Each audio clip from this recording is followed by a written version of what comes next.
মনি, যখন আমরা ক্লাস 7-এ ছিলাম না, তখন থেকে আমি তোমাকে ভালোবাসতাম। তুমি আমার ক্রাশ ছিলা।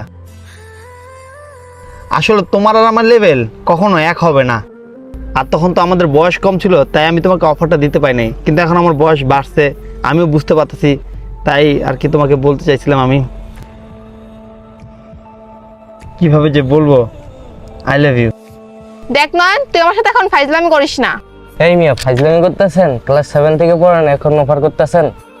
আরে না, আমি ফাইজলামি করতেছি না, আমি সত্যি বলতেছি। দেখো নয়ন, এখানে তুমি উল্টাপাল্টা কথা বললো না। এখানে আমরা আড্ডা দিতে আসছি, এখানে আমরা আড্ডা দেবো। দেখো মনি, আমি কোনো উল্টাপাল্টা কথা বলছি না। তুমি যে আমার সাথে মজা করতা, ফাইজলামি করতা, ওগুলো কি ছিল? দেখো, ওগুলো মজা ফাইজলামি ছিল। আর আমি একজন বড়লোক ঘরের মেয়ে, ওগুলো আমার কাছে ম্যাটার করে না। জাস্ট ফাইজলামিটা ফাইজলামি, এটা সামনে আগানোর কোনো প্রয়োজনই নাই। আর দেখো নয়ন, তোমাকে আমি কখনো আমার ভালোবাসার চোখে দেখি নাই। তোমাকে সবসময় আমি আমার ফ্রেন্ডই ভাবি। কি বলো?